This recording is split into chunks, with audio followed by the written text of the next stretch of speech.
Assalamualaikum warahmatullahi wabarakatuh. Yang terhormat kepada Bapak Rizkon Halal Syah Haji MSI PhD selaku dosen pengampu Ekonomi Kependudukan dan Sumber Daya Manusia serta teman-teman yang saya banggakan. Di sini kami dari kelompok 1 ingin mempresentasikan mengenai book chapter 1 yang berjudul Pertumbuhan dan Perkembangan Penduduk.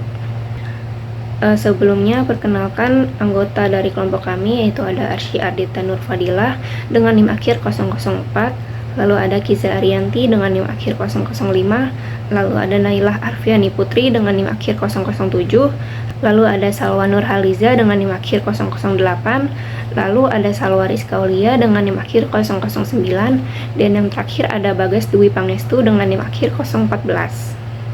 Berikut ada materi yang akan kami paparkan. Di sini ada pendahuluan, lalu konsep dan teori pertumbuhan penduduk, lalu ada tren dan dinamika pertumbuhan penduduk global dan Indonesia. Selanjutnya ada dampak pertumbuhan penduduk terhadap pembangunan, lalu kebijakan kependudukan dan strategi pengendalian pertumbuhan penduduk, lalu ada prospek dan tantangan masa depan, dan yang terakhir kesimpulan. Sebelumnya perkenalkan, nama saya Bagas Dwi Pangestu dengan NIM akhir 14.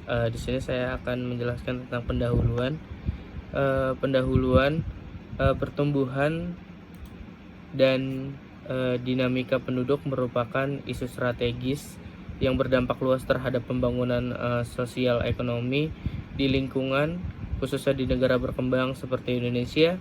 Selain menyangkut peningkatan jumlah penduduk, dinamika ini juga mencangkup perubahan struktur usia, komposisi demografi, dan pola persebaran yang mempengaruhi oleh urbanisasi serta kemajuan teknologi. Teori Malthus tahun 1798 dan transisi demografi menjadi landasan penting dalam memahami potensi, resiko, dan peluang dari pertumbuhan penduduk. Seperti di Indonesia, pertumbuhan penduduk yang sangat pesat menimbulkan berbagai tantangan seperti tekanan terhadap infrastruktur dan layanan publik, serta munculnya kawasan permukiman kumuh, serta meningkatnya pengangguran dan kemiskinan. Oleh karena itu, diperlukan pengelolaan penduduk yang efektif melalui kebijakan seperti program keluarga berencana, peningkatan pendidikan, dan pembangunan infrastruktur. Upaya ini menjadi kunci dalam menciptakan pembangunan yang berkelanjutan dan masyarakat yang sejahtera. Materi selanjutnya yaitu ada konsep dan teori pertumbuhan penduduk. Di sini ada definisi dan pengertian pertumbuhan penduduk. Jadi pertumbuhan penduduk adalah fenomena dinamis yang menggambarkan perubahan jumlah dan distribusi penduduk dari waktu ke waktu. Secara umum, penduduk dapat dipahami sebagai individu atau kelompok yang tinggi di suatu daerah atau wilayah negara selama paling tidak 1 tahun pada saat dilakukan pendataan atau sensus. Dalam konteks yang lebih luas, pertumbuhan penduduk tidak hanya mencakup jumlah total penduduk, tetapi juga meliputi aspek demografi lainnya, seperti struktur usia, jenis kelamin, dan status sosial ekonomi. Pertumbuhan penduduk dapat diukur dengan menggunakan laju pertumbuhan penduduk tahunan atau dengan menghitung pertumbuhan alami yang merupakan selisih antara angka kelahiran dan kematian di suatu wilayah. Lalu di sini ada faktor-faktor yang mempengaruhi pertumbuhan penduduk. Jadi pertumbuhan penduduk ini dipengaruhi oleh 3 faktor utama, yaitu ada tingkat kelahiran atau fertilitas, lalu ada tingkat kematian atau mortalitas, dan perpindahan penduduk atau migrasi. Kelahiran yang terus terjadi menambah jumlah populasi, sementara kematian menguranginya. Migrasi pun memiliki pengaruh besar, di mana imigrasi meningkatkan jumlah penduduk suatu wilayah dan emigrasi menguranginya. Jadi interaksi antara ketiga faktor ini menentukan perubahan jumlah penduduk dari waktu ke waktu. Jadi fertilitas dalam demografi ini merujuk pada jumlah anak yang dilahirkan oleh seorang wanita selama masa suburnya. Faktor-faktor seperti usia pernikahan dini, atau kondisi sosial mempengaruhi tingkat fertilitas atau kelahiran. Jadi mortalitas adalah istilah yang merujuk pada angka kematian atau jumlah kematian dalam suatu populasi atau kelompok selama periode waktu tertentu. Jadi mortalitas atau tingkat kematian ini diukur melalui indikator seperti angka kematian bayi, angka kematian ibu, dan angka morbiditas. Jadi pengukuran fertilitas ini lebih kompleks dibandingkan kematian karena seorang wanita bisa melahirkan beberapa kali sementara kematian hanya terjadi sekali. Lalu migrasi dalam demografi adalah perpindahan penduduk dari suatu wilayah ke wilayah dengan tujuan yang menetap. Nah, migrasi ini dipengaruhi oleh faktor pendorong dan penarik. Faktor penarik meliputi daya tarik wilayah, tujuan seperti lapangan kerja, dan fasilitas yang lebih baik. Sedangkan faktor pendorong ini mencakup kondisi buruk di daerah asal seperti kurangnya pekerjaan atau konflik. Penelitian oleh Handayani tahun 2013, Treniari dan Yasa tahun 2014 menunjukkan bahwa faktor ekonomi, terutama pendapatan, menjadi alasan utama seseorang bermigrasi. Pendapatan yang lebih tinggi di tempat tujuan mendorong banyak orang untuk berpindah demi meningkatkan taraf hidup mereka. Tren dan dinamika pertumbuhan penduduk global dan Indonesia. Yang pertama yaitu perkembangan penduduk di dunia. Pertumbuhan penduduk global berubah drastis dari masa ke masa. Sebelum 1800, pertumbuhan lambat karena tingginya angka kematian. Revolusi industri menurunkan kematian dan meningkatkan populasi secara tajam. Disusul lonjakan besar pada 1950 sampai 2020 yang kemudian melambat karena penurunan angka kelahiran. PBB memproyeksikan populasi dunia mencapai 9,7 miliar pada 2050 dan 10,4 miliar pada 2100. Pertumbuhan terbesar akan terjadi di Afrika Sub-Sahara, sementara Eropa menurun. Ketimpangan ini menimbulkan tantangan seperti tekanan sumber daya di negara berkembang dan beban ekonomi akibat populasi menua di negara maju.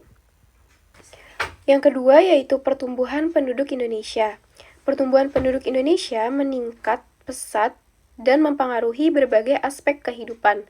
Pada akhir 2023, jumlah penduduk mencapai 278,7 jiwa dan diperkirakan akan terus bertambah hingga sekitar 290 juta pada 2045 sebelum menurun setelah 2050. Seperti yang terlihat pada tabel berikut ini, yaitu pada tahun 2018 itu sekitar 265, 2019 268,1, 2020 270,2, 2021 272,7, 2022 275,8, 2003 278,7. Di sini terlihat sekali penaikan dan penurunan jumlah penduduk di Indonesia. Next slide, yaitu mengenai dampak urbanisasi. Yang pertama, urbanisasi menyebabkan meningkatnya jumlah penduduk kota secara signifikan akibat perpindahan dari desa ke kota, yaitu migrasi rural urban. Yang kedua, yaitu urbanisasi turut mengubah struktur ekonomi kota dari berbasis agraris menjadi industri dan jasa.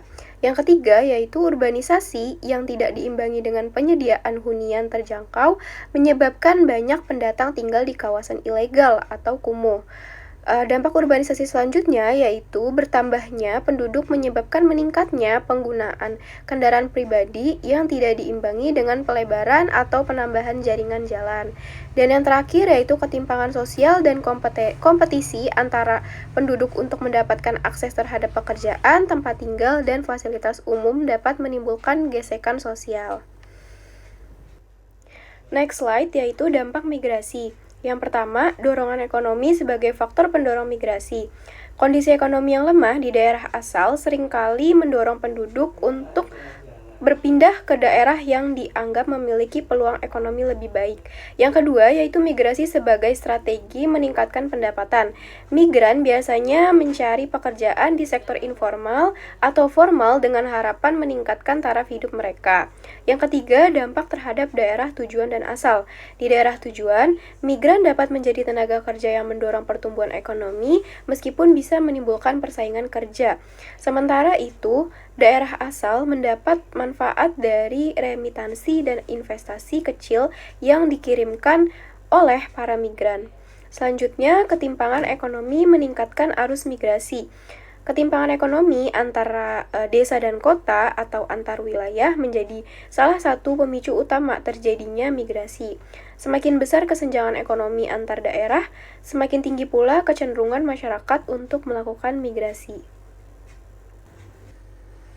Selanjutnya yaitu tantangan dan peluang dalam proyeksi ekonomi global.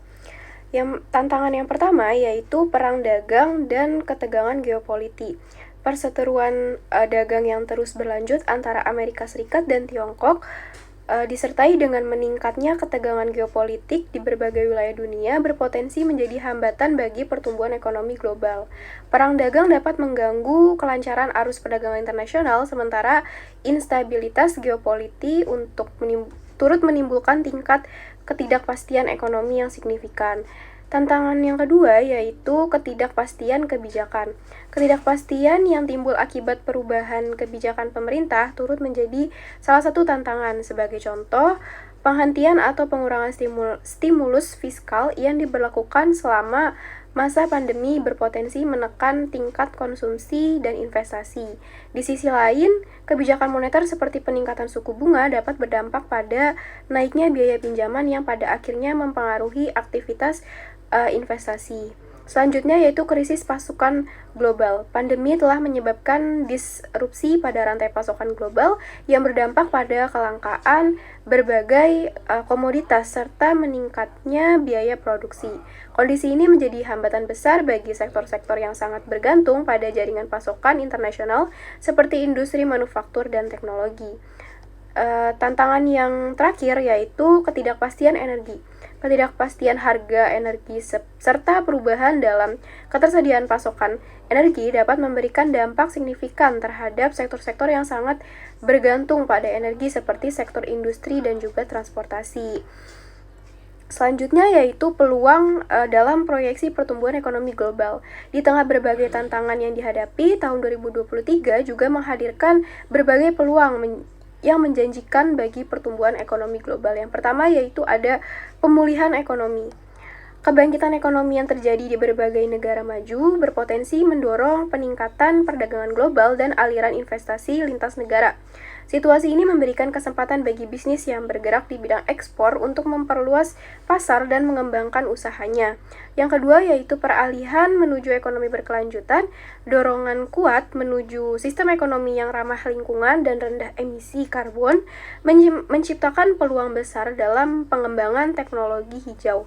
Perusahaan yang menekankan praktik berkelanjutan memiliki potensi untuk tumbuh dengan cepat di masa mendatang.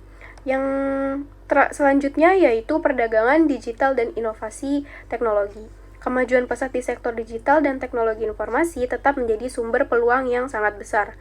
Perusahaan yang bergerak di bidang teknologi diperkirakan akan terus mendominasi dalam hal inovasi dan berperan penting dalam mendorong pertumbuhan ekonomi. Peluang selanjutnya yaitu investasi infrastruktur.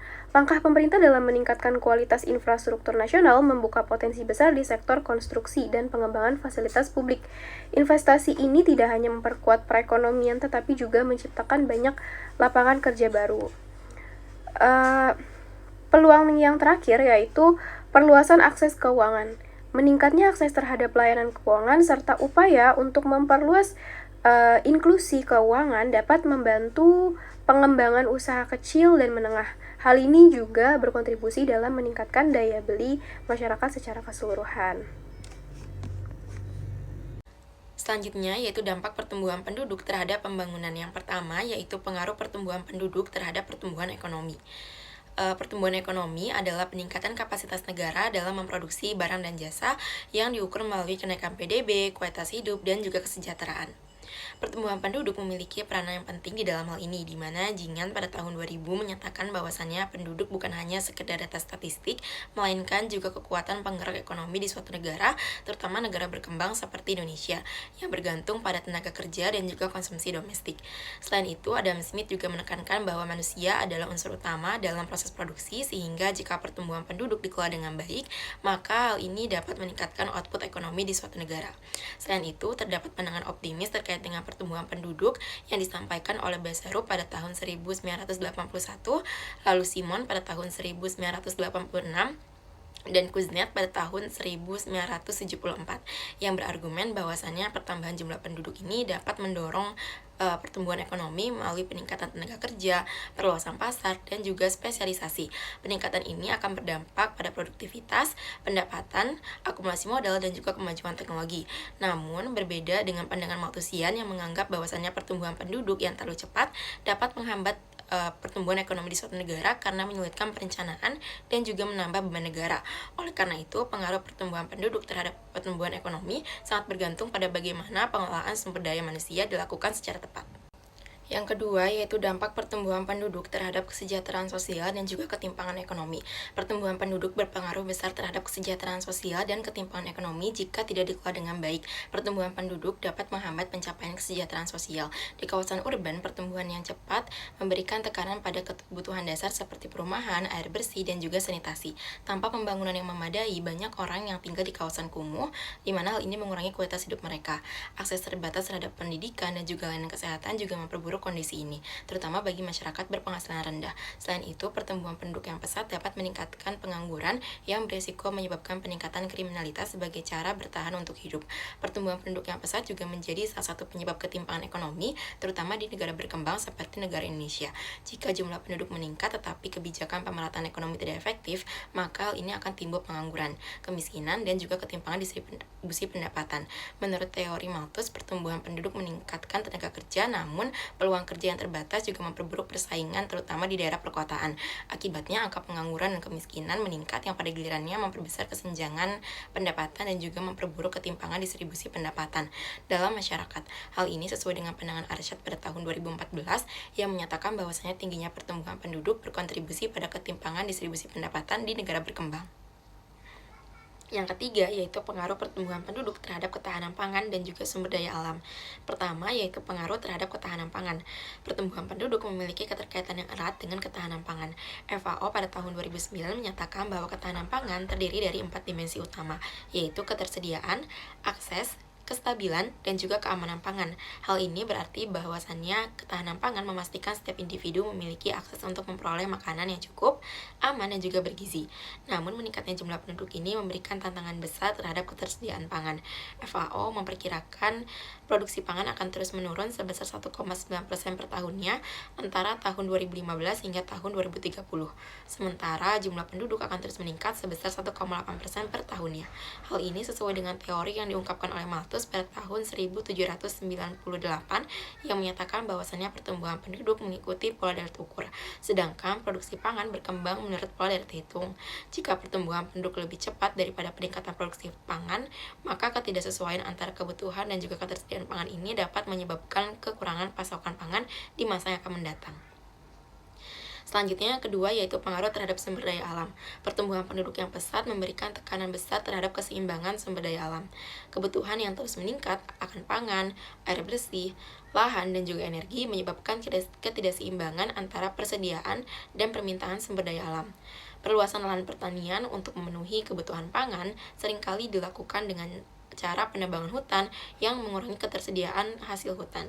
Selain itu, peningkatan permintaan terhadap air bersih memaksa masyarakat mengandalkan air tanah yang jika digunakan berlebihan maka dapat mengurangi cadangan air tanah, menurunkan permukaan tanah, dan menyebabkan masuknya air laut. Konversi lahan pertanian menjadi non-pertanian juga mengurangi kapasitas produksi pangan domestik sehingga negara harus bergantung pada impor pangan. Pertumbuhan penduduk juga meningkatkan permintaan energi yang memberi tekanan pada sumber daya alam, terutama energi tak terbarukan seperti batu bara dan minyak bumi. Eksploitasi berlebihan terhadap sumber daya alam ini dapat mengancam keberlanjutan.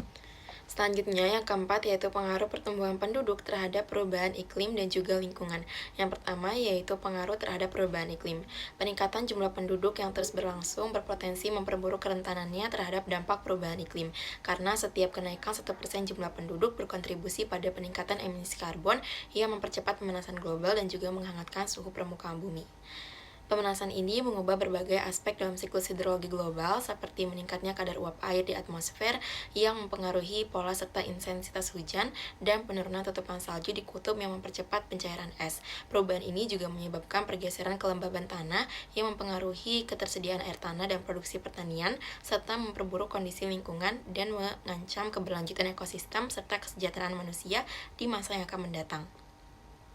Yang kedua yaitu pengaruh terhadap lingkungan. Menurut Mittal dan juga Gupta Chandi pada tahun 2013, pertumbuhan penduduk yang pesat ini memberikan beban besar bagi lingkungan, di mana pertambahan jumlah penduduk menyebabkan alih fungsi lahan seperti penebangan hutan untuk pembangunan perumahan yang mengganggu keseimbangan lingkungan. Alih fungsi lahan ini berujung pada penurunan daya serap tanah serta meningkatnya risiko bencana alam seperti banjir dan longsor. Selain itu, pemukiman yang dibangun tanpa perencanaan yang matang seringkali mengabaikan sarana dan juga prasarana dasar yang penting seperti pemilihan lokasi yang strategis, ketersediaan air bersih, pengelolaan sampah yang baik, sistem sanitasi yang layak, serta saluran drainase yang berfungsi dengan baik. Kondisi ini berpotensi memperburuk kualitas lingkungan dan menurunkan kualitas hidup masyarakat. Peningkatan jumlah penduduk juga menghasilkan volume sampah yang tinggi yang jika tidak dikelola dengan baik maka dapat menyebabkan polusi udara dan air serta mengancam kesehatan lingkungan. Untuk memenuhi kebutuhan pangan yang terus meningkat, banyak sekali masyarakat yang menggunakan teknologi dan metode pertanian yang merusak lingkungan, termasuk penggunaan pestisida dan insektisida, yang mana hal ini dapat merusak kesuburan tanah dan mencemari lingkungan akibat limbah kimia. Selain itu, jumlah kendaraan yang meningkat memberikan dampak negatif terhadap kualitas udara melalui pelepasan gas buang. Sementara pembakaran hutan dan aktivitas industri yang terjadi di perkotaan juga menyebabkan penurunan kualitas udara dan kesehatan masyarakat. Pertambahan jumlah penduduk ini turut memperburuk kualitas air akibat pencemaran limbah rumah tangga dan industri. Yang kelima yaitu pengaruh pertumbuhan penduduk terhadap penyediaan infrastruktur dan pelayanan publik. Yang pertama yaitu pengaruh terhadap penyediaan infrastruktur. Pertumbuhan penduduk yang pesat meningkatkan kebutuhan masyarakat akan fasilitas yang mendukung kualitas hidup seperti infrastruktur yang memadai. Infrastruktur ini mencakup berbagai fasilitas penting seperti sistem transportasi, komunikasi, distribusi, serta penyediaan air dan energi. Karena tanpa infrastruktur yang memadai, kegiatan ekonomi dan sosial tidak dapat berjalan dengan baik. Oleh karena itu, pemerintah perlu menyeimbangkan pertumbuhan penduduk dengan pertumbuhan infrastruktur untuk kesejahteraan masyarakat. Karena ketersediaan fasilitas yang layak menjadi tolak ukur untuk menilai kesejahteraan masyarakat dan mendukung pemenuhan kebutuhan pokok serta kebutuhan sekunder yang lebih tinggi. Dan yang terakhir yaitu pengaruh terhadap penyediaan pelayanan publik. Pertumbuhan penduduk yang pesat juga meningkatkan kebutuhan terhadap berbagai layanan publik. Dalam hal ini, pelayanan publik mencakup sektor pendidikan, lalu sektor kesehatan, dan administrasi kependudukan. Di sektor pendidikan, jumlah anak usia sekolah yang terus meningkat menyebabkan kebutuhan akan lembaga pendidikan yang berkualitas serta fasilitas pendukung seperti perpustakaan dan ruang kelas yang memadai. Di sektor kesehatan, pertambahan jumlah penduduk ini menuntut lebih banyak fasilitas kesehatan seperti rumah sakit, puskesmas, dan juga klinik agar layanan kesehatan dapat menjangkau seluruh lapisan masyarakat. Di sisi lain, di bidang administrasi kependudukan, pengelolaan data yang semakin rumit membutuhkan sistem pelayanan yang lebih cepat dan juga efisien guna memastikan data kependudukan dapat dikelola dengan baik. Oleh karena itu, pemerintah perlu memastikan peningkatan kualitas serta akses yang lebih luas terhadap pelayanan publik untuk memenuhi kebutuhan masyarakat yang terus berkembang seiring dengan pertumbuhan jumlah penduduk. Salah satu upaya yang dapat dilakukan adalah memanfaatkan pembiayaan dari pemerintah pusat dan menerapkan inovasi berbasis teknologi seperti smart city, e-government, dan sistem transportasi cerdas untuk memastikan pelayanan publik dapat terpenuhi secara optimal, meningkatkan kesejahteraan masyarakat, dan mendukung pembangunan jangka panjang. Materi selanjutnya yaitu kebijakan kependudukan dan strategi pengendalian pertumbuhan penduduk. Yang pertama yaitu kebijakan kependudukan di Indonesia.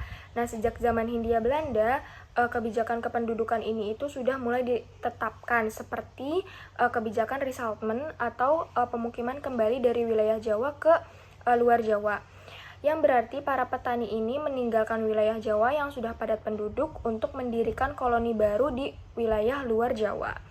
Hal ini dilakukan karena pemerintah kolonial Hindia Belanda itu menyadari bahwa populasi di wilayah Jawa pada saat itu terus mengalami peningkatan. Sampai sensus pertama pada tahun 1905 di wilayah Jawa itu menunjukkan ada 30 juta lebih penduduk yang tinggal di wilayah Jawa. Nah, tujuannya yaitu untuk menyeimbangkan pertumbuhan dan persebaran penduduk dengan pembangunan sosial dan ekonomi. Komponen kebijakan utamanya yaitu kelahiran atau fertilitas, yang kedua kematian atau mortalitas, dan yang ketiga yaitu migrasi. Cara yang dapat dilakukan untuk mencegah pertumbuhan penduduk itu seperti yang pertama peningkatan migrasi keluar, yang kedua yaitu peningkatan jumlah kematian, dan yang ketiga yaitu penurunan jumlah kelahiran. Nah, langkah pertama tampaknya akan sulit diterapkan karena semua negara di dunia ini menerapkan pengawasan yang ketat serta pengendalian terhadap masuknya pendatang. Nah, sehingga migrasi besar-besaran itu menjadi akan sulit untuk dilakukan. Nah, di sisi lain tidak realistis pula untuk pemerintah mengambil kebijakan yang mendorong peningkatan angka kematian. Nah, oleh karena itu satu-satunya kebijakan yang dapat dilakukan yaitu menurunkan angka kelahiran. Strategi yang dilakukan pemerintah dalam jangka panjang yaitu transmigrasi, pembangunan pedesaan, dan pemerataan wilayah. Strategi dalam jangka pendek yaitu penurunan fertilitas, kontrol urbanisasi, dan peningkatan transmigrasi. Program kebijakan utamanya yaitu penguatan program keluarga berencana, kebijakan kependudukan dan penundaan usia nikah, pembentukan keluarga kecil dan sejahtera, transmigrasi rutin dan terencana, urbanisasi terkontrol dan terintegrasi, pengenangan ketenaga kerjaan, dan yang terakhir yaitu perlindungan lingkungan hidup. Materi selanjutnya yaitu program keluarga berencana atau KB dan dampaknya. Program keluarga berencana di Indonesia ini secara resmi dimulai pada masa pemerintahan Orde Baru di bawah kepemimpinan Presiden Soeharto. Program ini mendorong masyarakat untuk membatasi jumlah kelahiran dengan anjuran ideal bahwa setiap keluarga memiliki maksimal hanya 2 orang anak. Tujuannya untuk mewujudkan keluarga kecil, harmonis, dan juga sejahtera. Keluarga berencana adalah tindakan yang membantu pasangan suami istri mencapai tujuan tertentu seperti mencegah kehamilan yang tidak diinginkan, mendapatkan kehamilan yang diinginkan, dan mengatur interval di antara kehamilan, memastikan waktu kelahiran sesuai dengan umur suami dan istri, dan menentukan jumlah anak dalam keluarga. Terdapat 3 prinsip dalam KB, yaitu yang pertama postponing atau menunda kehamilan pertama, yang kedua yaitu spacing atau mengatur jarak kelahiran, dan yang ketiga yaitu limiting atau menentukan jumlah anak.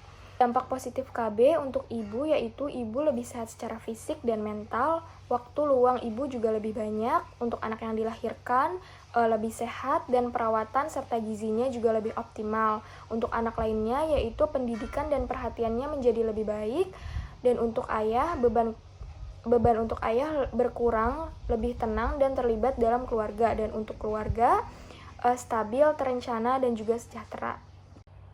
Selanjutnya yaitu peran pendidikan dalam mengelola pertumbuhan penduduk. Menurut Gottmark dan Andreson pada tahun 2020 menyatakan bahwa pendidikan perempuan itu secara konsisten menunjukkan kolerasi negatif dengan TFR di banyak negara. Semakin tinggi rata-rata tahun pendidikan perempuan, maka semakin rendah tingkat fertilitas mereka. Selain itu, perempuan yang lebih terdidik cenderung menikah lebih lambat dan menunda kelahiran anak pertama mereka, sehingga mengurangi jumlah anak secara keseluruhan. Nah, pendidikan juga mendorong preferensi terhadap keluarga kecil karena adanya pemahaman tentang manfaat ekonomi dan sosial dari memiliki anak yang lebih sedikit. Nah, selain dampaknya terhadap fertilitas, tingkat pendidikan ini juga memiliki hubungan yang kuat dengan faktor-faktor lain yang berperan dalam pertumbuhan penduduk. Misalnya, pendidikan berkontribusi pada peningkatan pendapatan per kapita di suatu negara. Ketika ekonomi berkembang, keluarga itu cenderung berinvestasi lebih banyak pada kualitas anak mereka dibandingkan dengan kuantitasnya, sehingga menurunkan TFR. Nah, pendidikan juga meningkatkan kesadaran tentang penggunaan alat kontrasepsi modern. Dampak pendidikan terhadap TFR itu bervariasi di berbagai wilayah di dunia. Di Eropa Barat, tingkat pendidikan yang tinggi secara konsisten dikaitkan dengan TFR yang rendah, dan sebaliknya. Di Afrika Sub-Sahara, meskipun ada peningkatan pendidikan, dampaknya terhadap TFR itu masih lemah dibandingkan wilayah lain karena keterbatasan akses terhadap alat kontrasepsi dan keluarga berencana. Nah, di Asia justru situasinya ini tuh beragam. Negara-negara seperti Korea Selatan dan Singapura itu memiliki TFR yang sangat rendah dan tingkat pendidikan yang tinggi. Nah, sementara di negara-negara lain seperti Afghanistan dan Pakistan, tingkat pendidikan yang lebih rendah berkolerasi terhadap TFR yang lebih tinggi.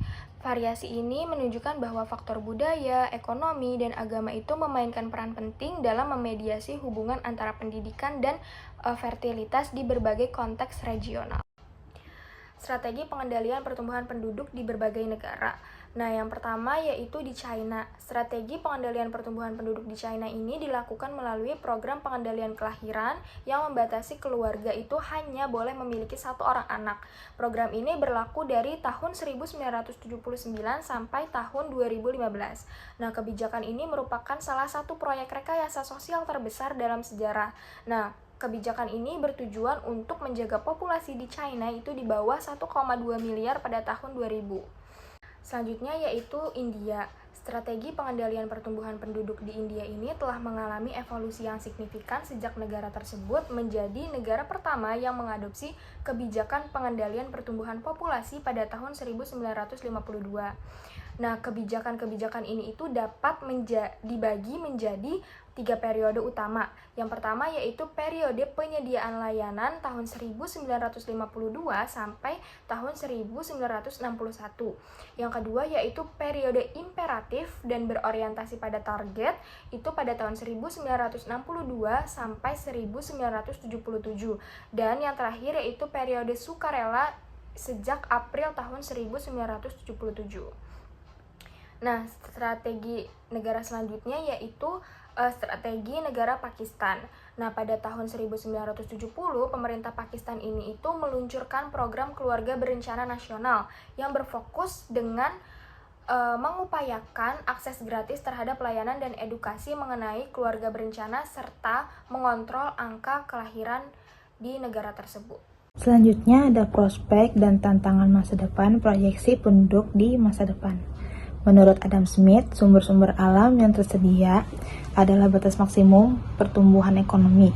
Ketika sumber daya alam tidak sepenuhnya digunakan, populasi dan modal yang ada adalah peran dalam proses produksi. Sumber daya alam membatasi kinerja ketika produksi terus meningkat dan pada akhirnya memungkinkan penggunaan alam secara terus-menerus.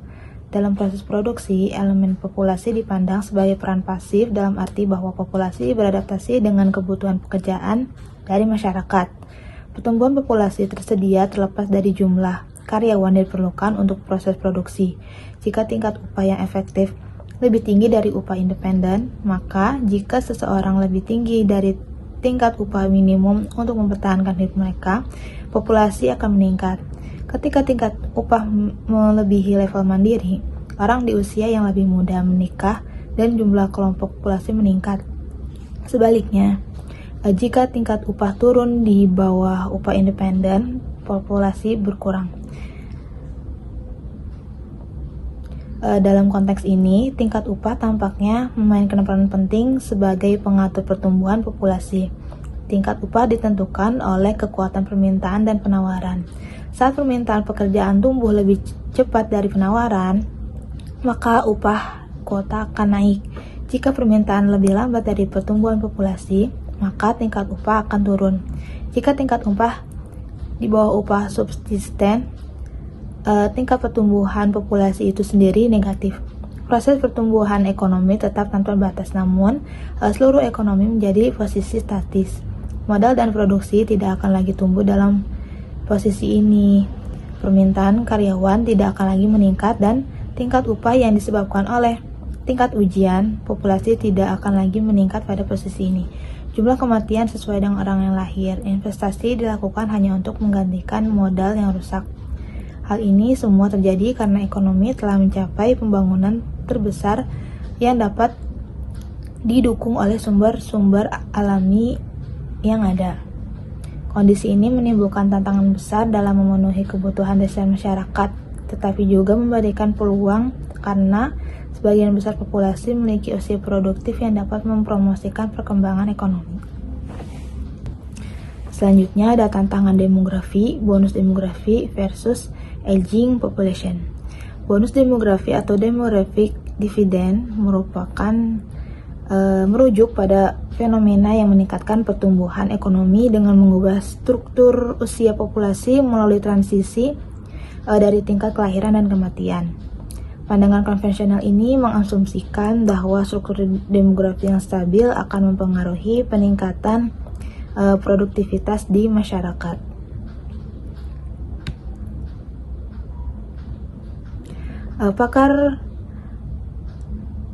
Pakar demografi diproyeksikan antara tahun 2020 dan 2030 Indonesia akan menerima bonus demografi. Bonus demografi yang dipertanyakan adalah bahwa negara bagian Indonesia memiliki jumlah populasi muda atau produktif yang kaya sekitar 2/3 dari total populasi. Bonus demografi dapat dilihat dari parameter rasio dependen atau melalui laju beban ketergantungan. Dalam bahasa ekonomi populasi, bonus demografi itu sendiri ditafsirkan sebagai manfaat ekonomi karena meningkatnya penghematan populasi produktif untuk mempromosikan investasi dan pertumbuhan ekonomi. Kondisi ini juga umumnya disebut sebagai jendela kesempatan atau windows of opportunity bagi negara tersebut untuk melakukan percepatan ekonomi dengan meningkatkan produksi, infrastruktur, dan industri usaha kecil karena banyaknya angkatan kerja. Banyak negara menggunakan windows of opportunity ini untuk memodifikasi pendapatan per kapita mereka dan menjadi kaya seperti sumur komunitas sekarang tercapai. Asupan pekerja adalah faktor penting dalam menggunakan bonus demografi karena tingkat kebutuhan tenaga kerja yang tinggi meningkatkan dengan cepat, maka tingkat pengangguran akan berkurang dan tingkat kesejahteraan akan meningkat pesat. Semua rumah tangga dapat membuka usaha dan menawarkan pekerjaan lain untuk menurunkan tingkat pengangguran. Dan yang terakhir, peran perempuan ini memasuki fase tenaga kerja, membantu meningkatkan pendapatan dan akhirnya dapat memperoleh populasi usia kerja yang optimal di pasar tenaga kerja.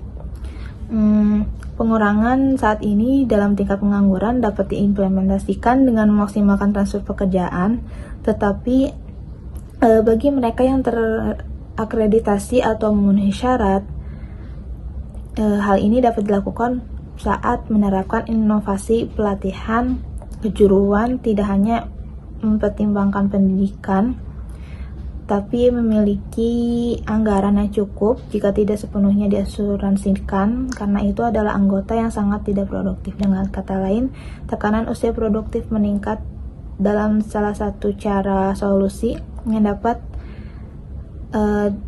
dibuat terus tetap produktif ketika usia produktif ini kontraproduktif. Dengan kata lain, kita harus tetap produktif ketika usia produktif ini tidak produktif, sehingga pekerjaan saat ini menganggur dan mungkin bertanggung jawab atas negara sehingga tidak memiliki keterampilan. Secara formal, suatu wilayah dikatakan mengalami aging population jika porsi penduduk lansia telah mencapai lebih dari 10% dari total penduduk. Di Indonesia misalnya, proporsi penduduk lansia sudah melewati angka tersebut dan terus meningkat dari tahun ke tahun. Fenomena ini membawa dampak sosial dan ekonomi seperti meningkatnya beban penduduk usia produktif, serta perlunya penyesuaian dalam sistem kesehatan. Selanjutnya ada pembangunan berkelanjutan dan pertumbuhan penduduk. Pembangunan berkelanjutan dapat didefinisikan sebagai peningkatan berkelanjutan dalam standar hidup populasi suatu negara. Menurut penelitian Marsiglio tahun 2011 membuktikan bahwa kemampuan untuk memperbarui sumber daya alam tidak terbatas. Hal ini tidak selalu didistribusikan secara terus-menerus, tetapi tergantung pada perbedaan antara tingkat kelahiran dan kematian. Oleh karena itu, pembangunan berkelanjutan harus memperhitungkan keseimbangan antara pertumbuhan ekonomi, pelestarian lingkungan, dan dinamika demografi. Jika pertumbuhan penduduk melebihi kapasitas regenerasi sumber daya alam, maka kelestarian lingkungan akan terancam. Dalam konteks ini, peran kebijakan publik menjadi krusial untuk pengaturan pemanfaatan sumber daya secara efisien, memastikan akses yang adil, serta mendorong inovasi ramah lingkungan guna menjaga keberlanjutan antar generasi. Dalam konteks pertumbuhan populasi, pembangunan berkelanjutan yakni bahwa pertumbuhan populasi tidak dipertanyakan oleh sumber daya alam, infrastruktur, dan layanan publik. Pendekatan ini mencakup investasi dalam pendidikan, mengembangkan teknologi hijau, dan pedoman transisi terintegrasi. Selain itu, pemerintah harus memastikan bahwa pertumbuhan ekonomi meningkat karena dinamika populasi untuk meningkatkan kualitas hidup di seluruh masyarakat, termasuk pekerjaan yang tepat dan ketidaksetaraan sosial. Pertumbuhan populasi ini memiliki dampak besar pada pembangunan ekonomi dan sosial. Di satu sisi, jika mayoritas populasi saat ini bertambah usia, maka populasi dapat meningkat karena bonus demografi dapat mendorong pertumbuhan ekonomi melalui peningkatan pekerjaan dan pasar konsumen yang lebih besar. Namun, jika ini tidak diperlakukan dengan benar, pertumbuhan populasi dapat menjadi beban yang menyebabkan pengangguran, kemiskinan, dan tekanan tinggi pada infrastruktur dan sumber daya alam. Oleh karena itu, pedoman populasi seperti program keluarga berencana dan investasi dalam pendidikan penting untuk secara efektif mengelola dinamika populasi. Dengan pendekatan yang tepat, pertumbuhan populasi dapat diarahkan untuk mendukung pembangunan ekonomi berkelanjutan yang terintegrasi. Selanjutnya ada rekomendasi kebijakan untuk masa depan. Pertama itu dalam bidang pengendalian pertumbuhan populasi perlu memperkuat BKKBN lembaga melalui koordinasi yang terkait dengan desentralisasi, peninjauan implementasi, dan pedoman untuk undang-undang, program, masalah, dan program keluarga berencana. Konsep perlu dirancang di luar keluarga berencana. Sangat penting bahwa tingkat ketergantungan kelompok usia yang lebih muda dari 0 sampai 1 tahun tidak meningkat. Ketika kelompok usia yang lebih muda meningkat, maka dependensi rasio akan meningkat dan kondisi window of opportunity dari bonus demografi akan hilang. Karena alasan ini pemerintah harus dilakukan oleh pemerintah. Lalu yang kedua ada berinvestasi dalam pendidikan dan pelatihan kompetensi juga merupakan prioritas untuk menggunakan bonus demografi yang optimal. Karena sebagian besar populasi memiliki usia yang produktif, pemerintah harus memastikan bahwa tenaga kerja memiliki keterampilan yang terkait dengan kebutuhan pasar tenaga kerja modern. Hal ini termasuk meningkatkan kualitas pendidikan formal, mengembangkan pelatihan kejuruan dan sektor ekonomi, dan 30 inovasi teknologi.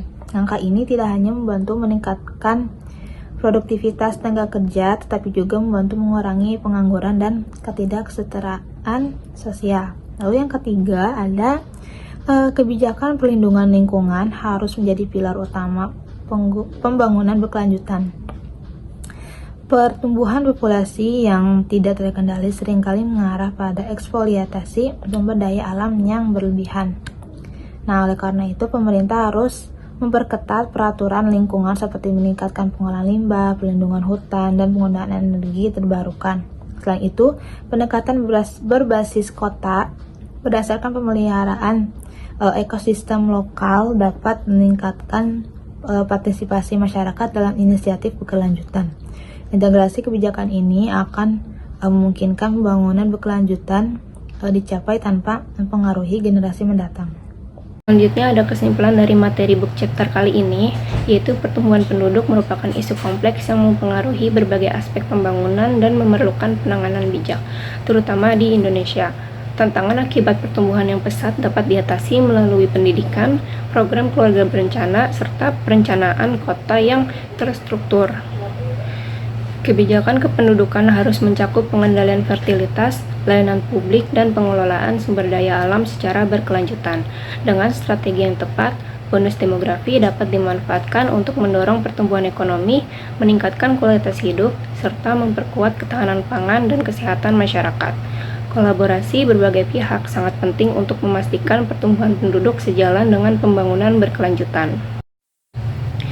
Sekian pemaparan materi dari kelompok kami, kurang lebihnya mohon maaf. Wassalamualaikum warahmatullahi wabarakatuh.